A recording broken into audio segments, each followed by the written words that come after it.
Bonjour Candice Emmanuel. Bonjour.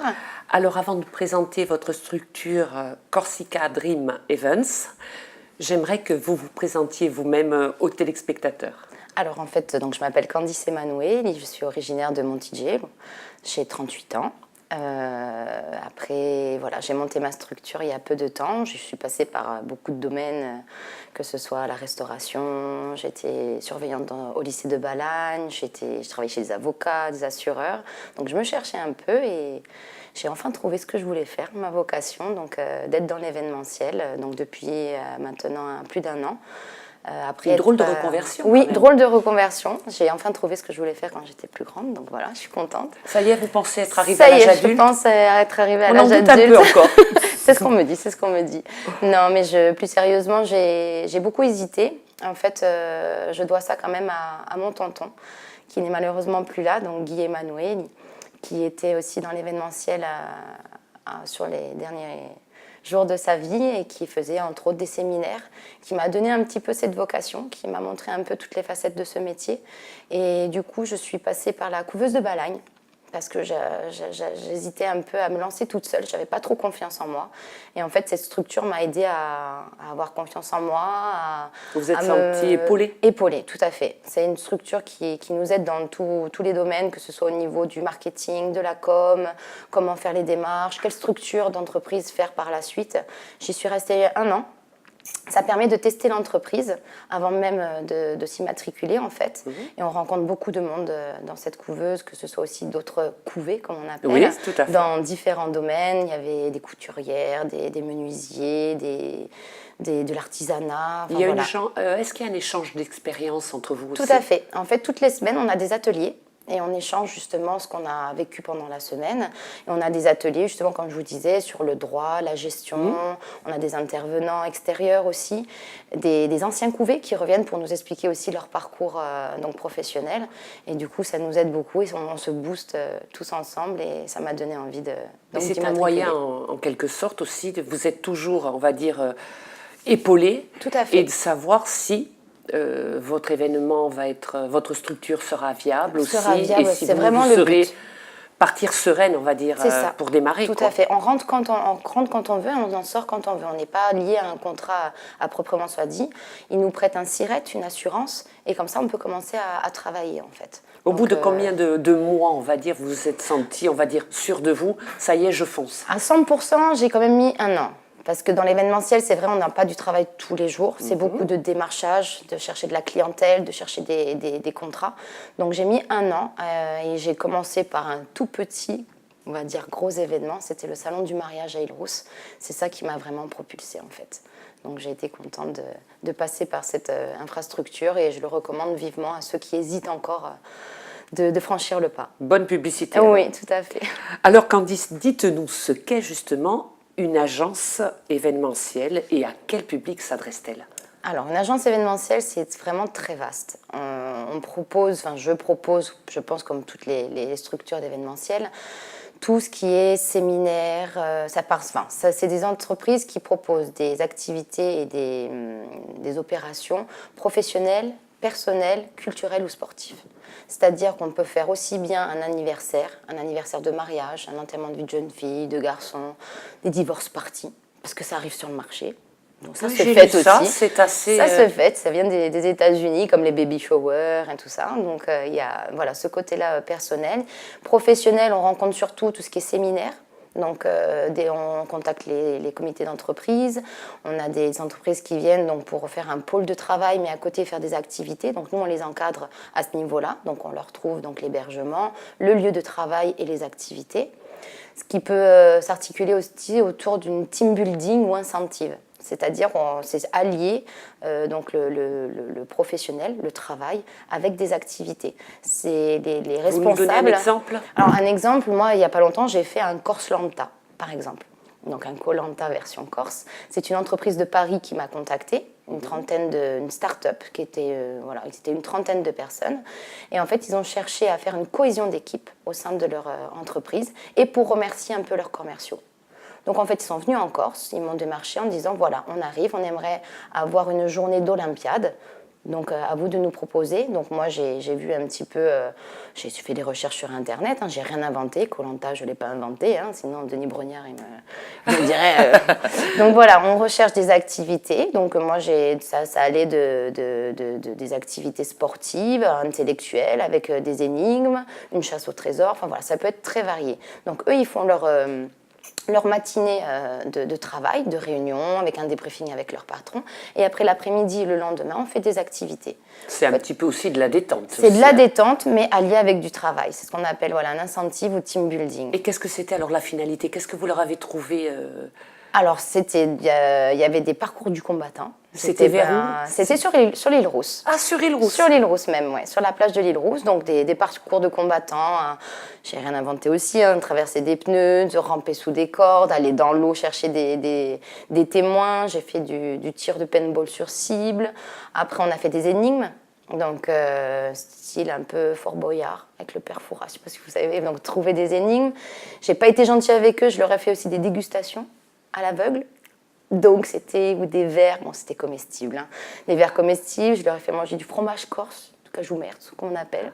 Et ça, avec les pas petits très verres. contents avec les petits verres. Oh. Donc, ils n'étaient pas très. Mais ils ne savaient pas, ils se découvraient. Voilà. Ouais. C'est un peu ça, la main dans le panier, puis ils ne savent pas ce qu'ils vont chercher avec des trucs un peu gluants. Ah oui, d'accord. Voilà, c'est vraiment c'est une Olympiade, comme les Koh Lanta, mais en version plus petite. Et comment finalement la personne qui vous a contacté a perçu l'organisation? Ils étaient ravis.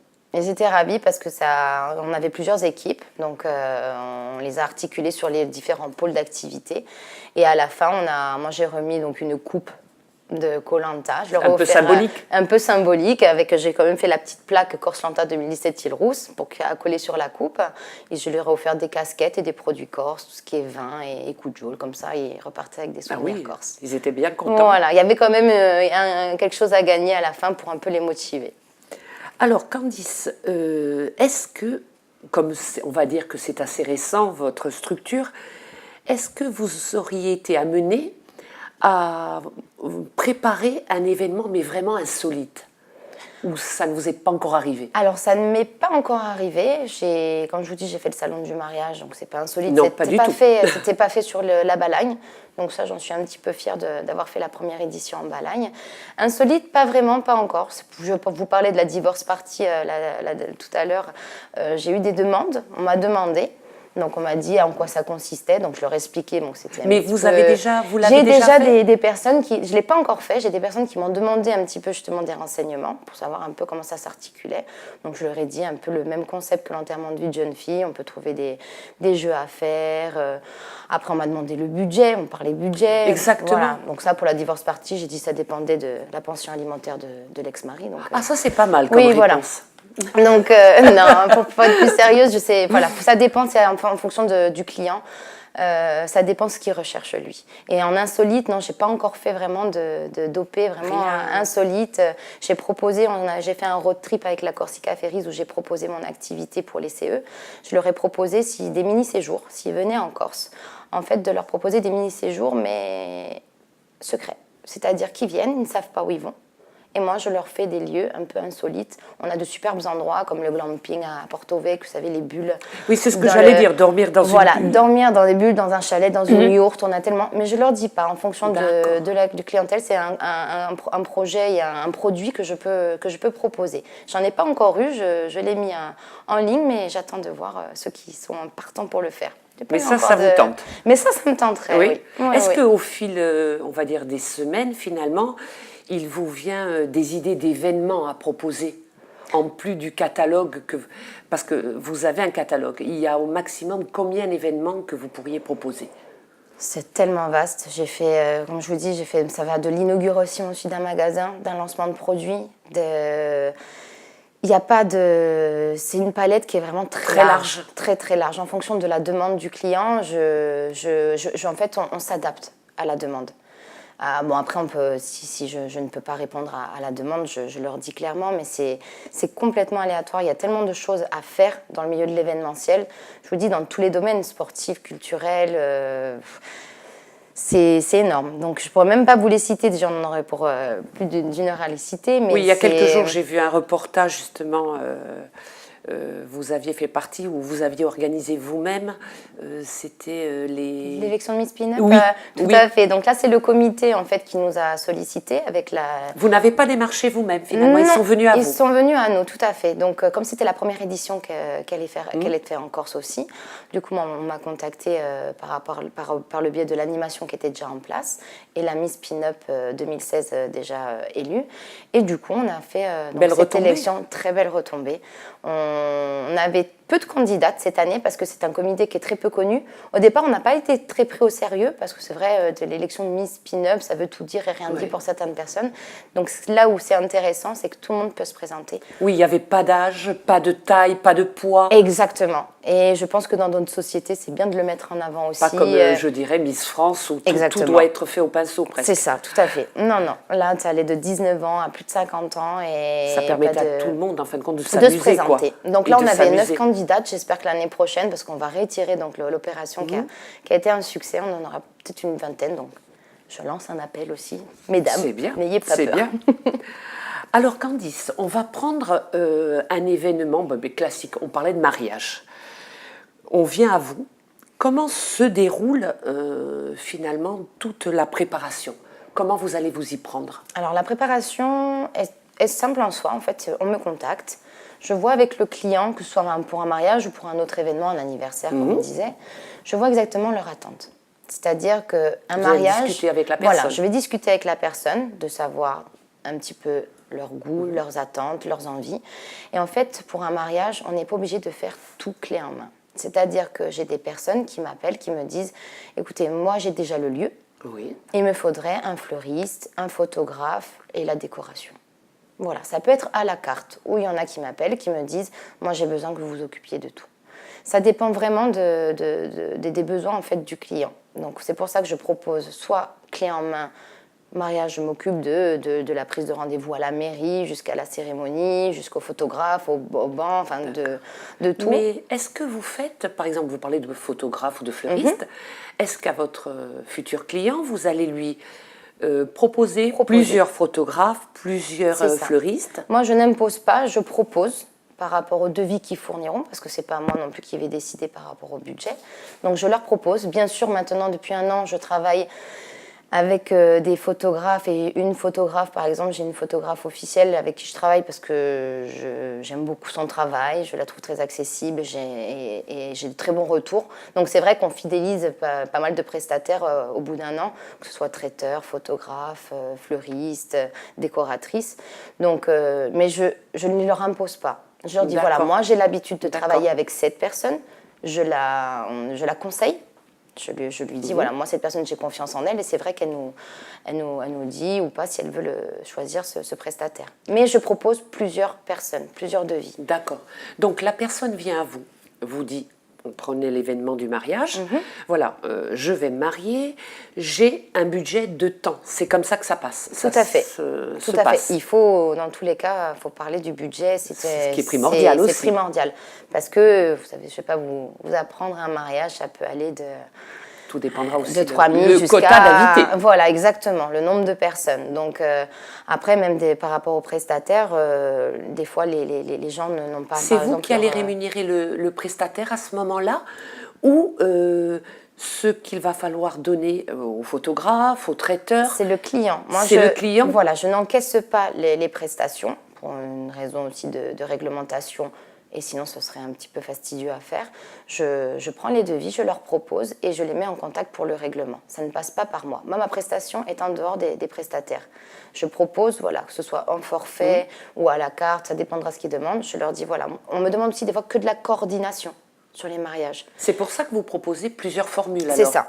Parce qu'on ne peut pas proposer qu'une seule formule pour la un formule mariage. complète, ça serait, je fais tout de A à Z. De A à Z, tout en tenant au courant le client.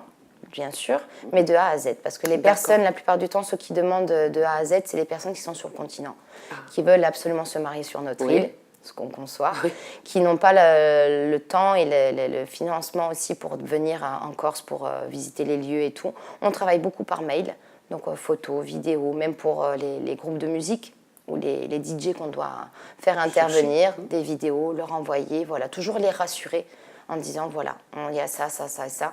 Et en fait, c'est un travail quotidien.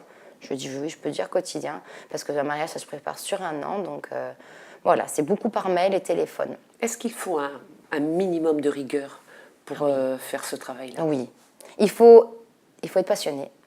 Il faut aimer les gens. Il faut être très social. Il faut rassurer. Il faut rassurer. Moi, le meilleur, si je peux me permettre, le meilleur compliment que j'ai eu d'un client, que c'était un anniversaire de mariage, pour leurs 20 ans de mariage. Elles m'ont dit, vous avez très bien cerné nos attentes. Et voilà, moi, ce qu'on me dise ça, moi, dès qu'on me parle, je vois un petit peu ce qu'ils recherchent, le lieu, parce que c'est important. Un mariage, ça peut être en bord de mer, ça peut être en montagne, ça peut être... Voilà, il faut vraiment cerner les attentes des clients et y répondre au mieux. Alors, je veux revenir, Candice, parce que c'est quand même important. Les gens qui vont nous écouter comprennent bien. On revient toujours l'événement, le mariage. La personne vient vers vous, elle dit, voilà, moi, c'est vraiment un exemple, hein, j'ai 5 000 euros. Ces 5 000 euros vont servir simplement pour votre prestation ou vont englober les autres prestataires? Alors, s'il me dit j'ai 5 000 euros pour le mariage, ce sera en quota des invités, bien évidemment. Ça sera en quota des invités et ça dépendra encore une fois de ce qu'ils veulent dans ces 5 000 euros. Je leur dirai, par exemple, s'ils me disent je veux tous les prestataires, je vais leur dire dans un premier temps si c'est possible ou pas possible. Les 5 000 euros, je leur demande si c'est que pour les prestataires et ma prestation en dehors. Parce que votre prestation, le coût est différent selon l'événement aussi. C'est ça, en fonction du nombre de personnes, en fonction toujours des prestataires qui veulent faire intervenir dans le mariage. Parce qu'il y a beaucoup d'intervenants, ça peut même aller jusqu'au drone. Donc ça dépendra exactement du nombre de prestataires. Donc si on me dit, je viens avec une enveloppe de 5 000 euros et j'aurai besoin que du traiteur ou du restaurant et d'un photographe, moi si je peux faire un mariage à moindre coût et de leur dire ça vous coûtera que 3 500 euros, je préfère faire bénéficier le client, il sera content, comme toute personne, hein, de payer moins cher. Et moi j'essaye de trouver au mieux pour le rendre service et faire de ce jour le plus beau, quoi. Et est-ce qu'il y a, ça sera sûrement pour les événements, on va dire, plus privés, un quota de personnes, c'est-à-dire on vient vous demander un événement, on va dire un anniversaire, est-ce que vous allez travailler avec eux, mais il faut qu'il y ait un minimum de personnes invitées? Non, c'est pas... Il ne peut pas y avoir que 2 personnes, vous pouvez faire juste pour 2 personnes un événement? Tout à fait. Moi, on m'a demandé, l'année dernière, ça ne s'est pas fait parce que j'ai ma cliente qui a eu des problèmes de santé, malheureusement. On m'a demandé un mariage, et donc je leur ai demandé le nombre d'invités. Elle m'a dit, on est 2 et nos 2 enfants.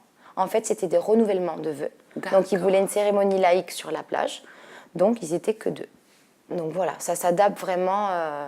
Une personne, je n'ai pas encore eu l'occasion. Donc, je n'ai pas eu de demande. Mais j'ai eu une demande pour un mariage, enfin, réitérer les vœux de mariage pour 2 personnes et les 2 enfants. Donc, non, il n'y a pas de quota de personnes. Là, le 29 juillet, je suis sur l'organisation de la Corsica Color Fun Run. On attend 2500 participants. Alors, qu'est-ce qui va se passer? Alors là, c'est une course un peu folle, colorée. Ça se fait un petit peu partout dans le monde.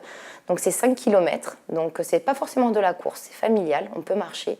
Et à chaque kilomètre, on a un jet de couleurs. Ce sont des poudres, je ne sais pas si vous l'avez vu un petit peu sur Paris, Marseille et tout. Voilà, très colorées. Donc, ce sont des poudres qui ne sont pas nocives, elles sont végétales et tout. À chaque kilomètre, donc sur 5 km, il y a des jets de couleurs. Le but, c'est de s'amuser et d'arriver sur un festival de musique, donc à la fin, à Poggio Mezzana, on sera, être le plus coloré possible. Et c'est une fête familiale. J'ai eu des enfants handicapés qui se sont inscrits. On peut venir en fauteuil roulant. Vous avez combien d'inscriptions à ce jour? Là, à ce jour, on est à plus de 2000. On attend à 2500 euros parce qu'on attend, et que Corse, que des inscriptions de Lille. Oui. Donc on attendait d'avoir des inscriptions de vacanciers et là on y arrive. Et c'est la première fois? C'est la première fois. Non, la Corsica Color, nous on l'appelle Corsica Color Fun Run, avec autant de participants, c'est la première fois. Elle a été faite à Bonifacio, Ça fait la 2e édition qu'ils l'ont faite au niveau de la Citadelle et tout. Mais c'est la première, je crois, si je ne dis pas de bêtises, c'est le plus grand événement sportif qui réunit plus on va dire sportifs, parce que de personnes qui participent à cet événement. Donc ce sera le 29 juillet à Poggio Mezzana. Et d'ailleurs, demain, je suis sur Bastia au Energy Music Tour pour l'annoncer et attendre encore d'autres inscriptions. Combien de collaborateurs avez-vous? Vous êtes toute seule ou vous avez quand même dans votre structure d'autres? Dans ma structure, je suis seule. Je suis en micro-entreprise, donc je travaille seule. Mais dans ce travail, on a besoin de déléguer, de faire appel à des prestataires extérieurs. Comme je vous disais, je travaille beaucoup avec Grace, qui est une photographe qui travaille avec moi, avec Laurine Massé Création, qui est créatrice de robes à Monticello. J'ai quand même des personnes qui m'aident, ne serait-ce que pour les opérations, comme les séminaires, où on a besoin quand même de plusieurs personnes. Donc la plupart du temps, c'est des amis qui viennent me donner un coup de main, ou alors je vois comme je peux aussi à mon niveau, les rémunérer sur la journée. Donc dans certains cas, j'ai besoin d'aide, parce que on ne peut pas tout faire, donc c'est surtout pour encadrer. La préparation, non, je tiens à la faire seule. Je sais ce que je veux et c'est peut-être ce qui fait aussi la clé d'une réussite d'un événement. Être très rigoureux sur son travail, très méticuleux. Et il faut, parce qu'il y a tellement de paramètres à gérer, que ce soit sur... l'esthétique, c'est une chose, mais après, il y a des questions de sécurité. On parlait de la color run, il y a des questions de sécurité. Il y a énormément de paramètres à gérer. Moi, je vois au salon du mariage aussi. Il y avait à gérer les fournisseurs, les exposants, la clientèle, le lieu, la sécurité. Il y a énormément de choses à penser. C'est vrai que mettre le cerveau en mode off, des fois, c'est difficile. En fait, c'est un travail constant. C'est sûr qu'on est notre propre patron, on peut travailler quand on veut. Mais il faut, comme vous rester dites, très rigoureux et surtout essayer de rien oublier. Alors, l'entreprise est récente, mais est-ce que vous avez été confronté à un obstacle lors de la préparation d'un événement, comme par exemple la météo? Pour l'instant, je touche du bois, il n'y en a pas ici, je touche du bois, voilà. Je n'ai pas encore eu ce problème. Mais c'est vrai que, comme on dit dans l'événementiel, il faut toujours prévoir un plan B. Voilà, est-ce que vous vous êtes dit, dans l'éventualité qu'on me propose, parce que même en plein été, il peut y avoir, je ne sais pas, un grand jour de vent. Surtout en Balagne. Est-ce que vous, voilà, comme vous disiez, vous avez le plan B repensé à l'organisation au cas où? Toujours. Il faut toujours un plan B. Pour le séminaire du Koh-Lanta, je n'ai pas forcément pris parce que je me suis dit, tant qu'à faire, on fait un Koh-Lanta, s'il pleut, il vente, eh ben, écoutez, ça ferait une complication encore comme plus, ça sera pareil.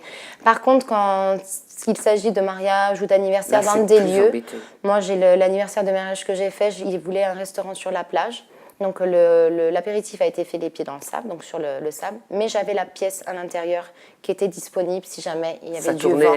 Voilà. Il faut toujours prévoir ça rassure le client. Bien sûr. Ça nous rassure à nous.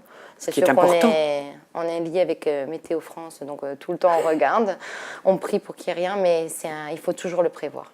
Toujours prévoir, pour ne serait-ce que rassurer le client en disant oui, vous inquiétez pas, si jamais il se passe ça, voilà. Après, si vraiment on est dans l'incapacité ça m'est jamais arrivé, même mes concurrents ou collaborateurs, j'en ai jamais entendu parler, si vraiment il y a une impossibilité de faire l'événement, moi on fait un remboursement, on essaie de reporter quand on peut, je ne parle pas de mariage bien sûr, mais c'est même pour un anniversaire, c'est très embêtant. On fait au mieux, enfin je fais au mieux pour trouver un système D, voilà, pour pallier tout ça, quoi. Alors on va arriver au terme de cette émission, Candice. Est-ce que là, depuis que vous vous êtes installée, vous vous êtes dit, tiens, il y aura un événement, il faut vraiment que je le rajoute. Je me suis rendu compte au fil des mois que celui-là, je ne l'ai pas dans mon catalogue, il va falloir que j'y pense. Là, maintenant, même si vous avez un panel assez large. Oui, il y a tellement de choses à faire. Il y a tellement de choses à faire en Corse. Parce qu'on peut avoir envie de dire, tiens, ça, j'y ai pas pensé, mais il faut que je le propose. On a un terrain de jeu qui est extraordinaire. Et on a, par exemple, la color run, voilà, n'y était pas. Donc, c'est bien qu'on le fasse. Mais il y a tellement de choses à faire. Et j'aimerais tellement faire Après, c'est une question de budget. Les sponsors, à trouver les gens qui nous suivent, qui aient confiance en nous. Mais oui, il y aura tellement à faire.